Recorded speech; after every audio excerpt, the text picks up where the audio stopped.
नमस्कार साथियों, स्वागत है आप सभी का। हूं अंकित अवस्थी और आप हैं मेरे साथ में एक ऐसी घटना का जिक्र करने के लिए जिससे संभवतया आज आपको यह पता चलेगा कि कितनी खास होती है और क्यों इतनी जरूरी होती है किसी भी राष्ट्र अध्यक्ष की सुरक्षा। सामान्यतया आप में से बहुत बार कई लोगों के मन में एक बड़ा प्रश्न रहता है कि राष्ट्रपति, प्रधानमंत्री या ये वीवीआईपीज के लिए इतना लंबा मोटर काफिला क्यों चलता है, इनके लिए सुरक्षा में इतने ज्यादा बंदोबस्त क्यों किए जाते हैं, क्या आवश्यकता है ट्रैफिक रोकने की, क्या आवश्यकता है इन्हें इतना वीआईपी ट्रीटमेंट देने की।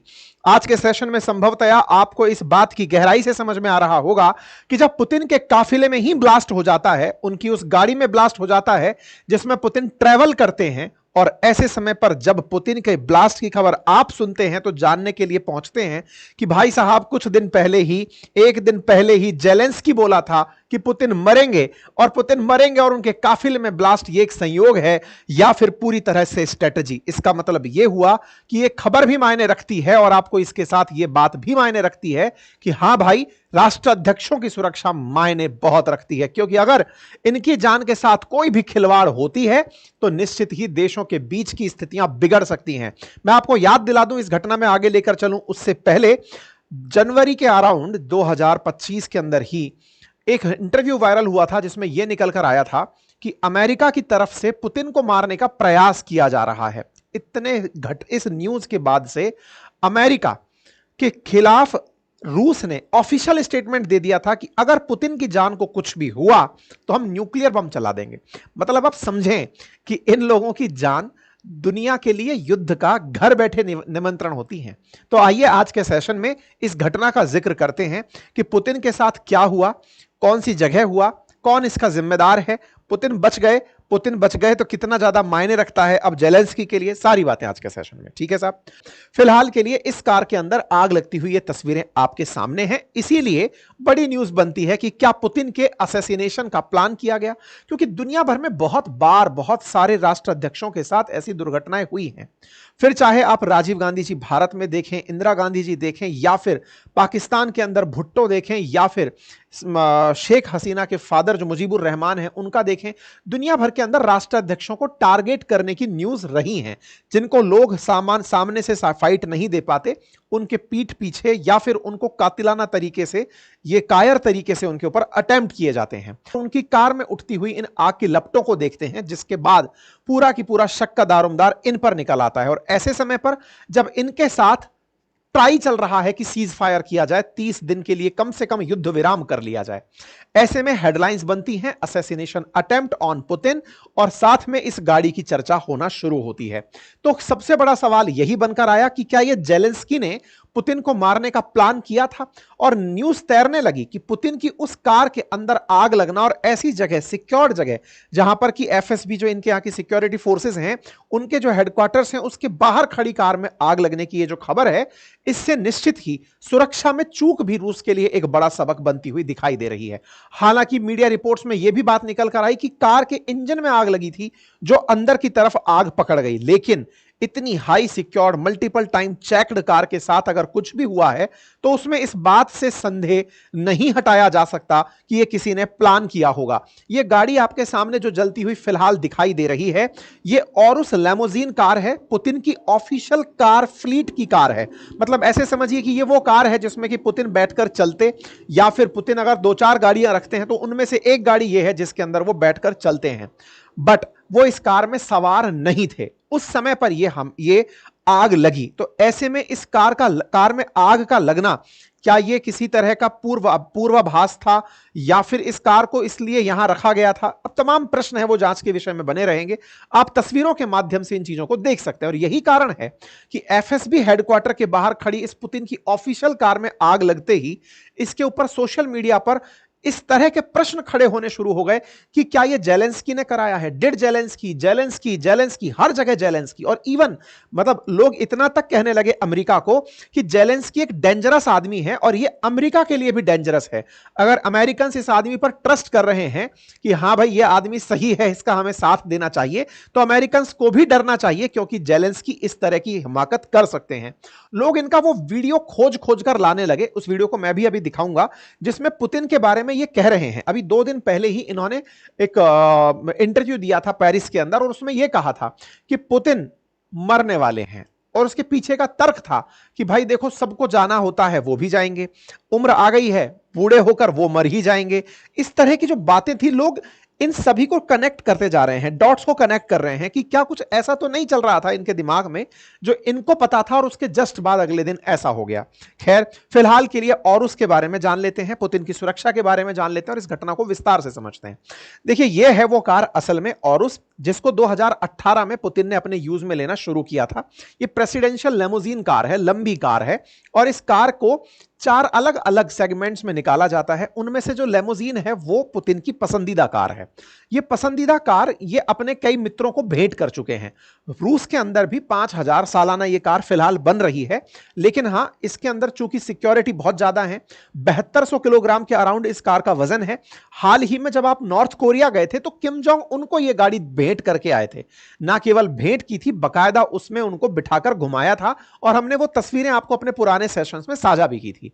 इस बुलेट प्रूफ कार के अंदर 4.4 लीटर का V8 इंजन लगा हुआ है और इसके अंदर 9 स्पीड ऑटोमेटिक ट्रांसमिशन लगे हैं।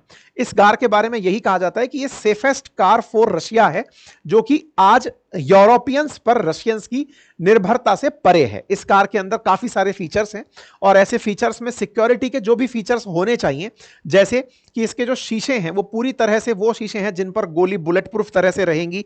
बुलेट प्रूफ शीशे हैं, ग्लास गेट हैं, स्क्रीन और सारी तरह के कम्युनिकेशन से लैस हैं। टायर जो हैं वो अगर पंक्चर भी हो जाएं तो वो फ्लैट टायर दौड़ सकते हैं। विंडोज में कैमरे लगे हुए हैं, टीवी वीडियो कॉन्फ्रेंसिंग की सारी चीजें लगी हुई हैं, एक्स्ट्रा लार्ज डोर्स हैं, और मतलब ये सारी चीजें इसके अंदर सुविधाओं से सुरक्षित कार है। इस कार को पुतिन ने बकायदा सेल्फ ड्राइव करके किम जोंग उनको साइड में बिठाकर 2024 के जून में जब ये नॉर्थ कोरिया गए थे तो उसे लेकर के बकायदा घूमे थे। ये वो तस्वीरें हैं जिन्हें आप देख सकते हैं कि पुतिन और किम जोंग उन इस कार का सफर कर रहे हैं, और पुतिन ने ये दुनिया को एज ए सिग्नेचर दिखाया कि हमें जरूरत नहीं है कि हम वेस्टर्न मेड कार में जर्मन मेड कारों की तरफ जाएं, हम अपनी भी बेहतरीन कार बना सकते हैं। और पुतिन उसमें ट्रेवल करते हैं और दुनिया के धीरे धीरे राष्ट्राध्यक्षों तक इस कार को पहुंचा दिया जाएगा। तो आप इस कार को बकायदा किम जोंग उनके काफिले के लिए ले जाते हुए देख सकते हैं। ठीक है साहब, अब इस बारे में कई तरह के प्रश्न खड़े होने शुरू होते हैं कि पुतिन की मौत के लिए यह प्लांटेड था या जेलेंस्की का बयान किस तरह से पढ़ा जाए। तो जेलेंस्की ने कहा Putin will die soon, that's a fact. अब इनका ये जो इंटरव्यू है ना, बस ये इतना ही काट के चलाया जा रहा है। इनका कहना है कि वो उस एज में आ गए हैं, ही विल डाई सून। अब इस बात के मायने बिल्कुल मतलब टिकटॉक जहां चलता है उस एरिया में, वहां पर इसको वायरल किया जा रहा है कि जेलेंस्की ने 2 दिन पहले बोला है। हालांकि ये इंटरव्यू 2 दिन पहले का डायरेक्ट लाइव हुआ है या जो 2-4 दिन पहले का रिकॉर्डेड था जो डला है, इस पर तो आने वाले समय में रिपोर्ट्स ही बताएंगी, लेकिन फिलहाल एक संयोग कहा जा सकता है कि इनके कहते ही इस घटना का होना हुआ है। ठीक है, 26 मार्च का इंटरव्यू था और उसके एक दिन के भीतर भीतर यह खबर मार्केट के अंदर निकल के आने लगी। इस घटना के अराउंड ही एक वीडियो और वायरल होने लगा जिसमें पुतिन के जो सुरक्षा में लगे हुए लोग रहते हैं उनकी जांच करते हुए एक वीडियो आया है। हम इसकी सत्यता पुष्ट नहीं करते, सोशल मीडिया पर यह तैर रहा है। अब सवाल यह आता है कि पुतिन, जो कि इस समय दुनिया के लिए सबसे बड़ी चर्चा बने हुए हैं, क्योंकि एक तरफ ट्रंप इन्हें मनाने लगे हुए हैं, ये ट्रंप की बात नहीं सुन रहे हैं, यूक्रेन के सीज फायर को मान नहीं रहे हैं, और अमेरिका के साथ इस समय इनकी ऐसी मित्रता चल रही है कि लग रहा है कि आने वाले समय में पुतिन बहुत सारे क्षेत्र पर कब्जा कर लेंगे। कहा जाता है कि इनके जो सिक्योरिटी के अंदर रहने वाले लोग हैं, इन्हें केवल 35 साल की उम्र तक ही इस जॉब में रखा जाता है और उसके बाद इन्हें गवर्नर के या किसी मंत्री के सिक्योरिटी ऑफिस के अंदर भेज दिया जाता है कि आप वहां की संभालें। इनके साथ अगर रहना है तो 35 ईयर की एज तक ही आप पुतिन के आसपास पाए जा सकते हैं। ऐसा इनके बारे में कहा जाता है कि पुतिन अपनी सुरक्षा को लेकर कोई कॉम्प्रोमाइज नहीं करते। ऐसे में जेलेंस्की पुतिन तक कैसे पहुंच गए, यह एक बहुत बड़ी खबर है। ऐसे में यह एक व्यक्ति है, इस व्यक्ति का नाम है टकर कार्लसन। यह पहले अमेरिका के न्यूज चैनल्स में पत्रकार हुआ करता था, एंकर हुआ करता था। इसने हाल ही में एक पॉडकास्ट दिया और उस पॉडकास्ट की रिलीज 2025 में हुई। इसके इस पॉडकास्ट के अंदर इसने एक लाइन बोली कि बाइडेन एडमिनिस्ट्रेशन ने पुतिन को मारने का प्रयास किया। अच्छा, ये ऐसे समझिए कि आज भारत के अंदर जितने भी बड़े पत्रकारों के नाम आप लेते हैं, उस टॉप श्रेणी का पत्रकार अमेरिका के लिए है।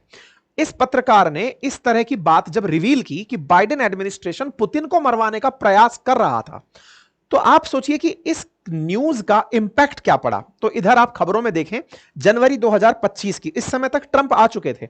Russian leader warn of nuclear war, over claim of Putin assassination plot की यदि आप लोगों ने पुतिन को मारने का प्रयास किया तो हम आप पर न्यूक्लियर वॉर छेड़ देंगे। मतलब यह भी पता चला कि पुतिन को मारने का प्रयास हो रहा है तो भी हम न्यूक्लियर वॉर छेड़ देंगे।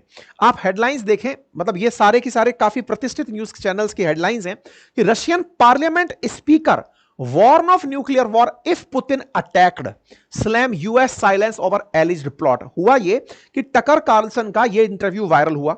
जैसे ही जनवरी 2025 में ये इंटरव्यू आया तो सब तरफ चर्चा ये शुरू होने लग गई कि बाइडेन पुतिन को मरवाने तक का प्लान कर रहे थे कि इनके ऊपर असैसिनेशन अटैक कराया जाए, इन्हें खत्म करा दिया जाए। अगर पुतिन नहीं रहेंगे ना रहेगा बांस ना बचेगी बांसुरी। तो ऐसे में इन्होंने सेटिंग, मतलब इन्होंने जब ये बात रिवील की इस पत्रकार ने, तो इस पत्रकार की बात के बाद अमेरिका में कोई ऑफिशियल रिएक्शन नहीं आया। मतलब कोई ऐसी प्रतिक्रिया नहीं आई कि वो डिनाय कर रहे हो कि नहीं हम ऐसा नहीं कर रहे थे। सब तरफ की शांति। इस पर रूस की प्रतिक्रिया और रूस की संसद के द्वारा इस तरह की प्रतिक्रिया ऑफिशियली कि अगर आप लोगों ने ऐसा ट्राई किया तो ये न्यूक्लियर वॉर का इशारा होगा। इसीलिए मैं बोल रहा हूं कि अगर इनकी कार में यह आग लगी है, ये अगर एक एक्सीडेंट भी है तो भी ये दुनिया के लिए एक बहुत बड़े युद्ध की आहट कंसीडर की जा सकती है। अच्छा, अब एक इंटरेस्टिंग फैक्ट यहां और ऐड कर दूं, ये पहली बार नहीं है कि पुतिन के साथ ऐसा हुआ हो। इससे पहले भी 6 बार पुतिन के ऊपर असैसिनेशन अटेम्प्ट किए जा चुके हैं, लेकिन वो बच गए हैं।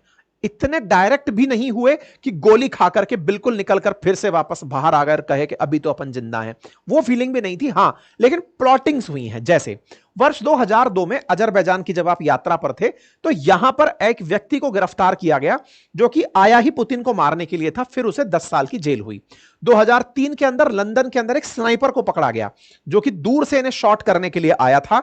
यह भी एक बड़ी न्यूज बनी थी। 2003 के अंदर ही मास्को के अंदर बाकायदा एक्सप्लोजिव्स मिले थे जो कि पुतिन के लिए ही लाए गए थे। 40 किलोग्राम एक्सप्लोजिव पुतिन के रूट के अंदर से पकड़े गए थे। ऐसे ही 2012 के अंदर चेचन्स के द्वारा, जो विद्रोही थे रशियंस, उनके द्वारा 2 लोगों को मारा गया था। पुतिन को मारने के लिए ही वो लोग वहां पर प्रेजेंट थे। 2022 के अंदर कॉकेशस के अंदर ऐसा देखा गया और यह कहा गया कि जिस समय यूक्रेन पर हमला शुरू किया पुतिन ने, उसी समय कॉकेशस पहाड़ियों के अराउंड पुतिन के ऊपर हमला प्लान किया गया था। हालांकि रिएक्शन रूस की तरफ से इस पर कुछ भी नहीं आया।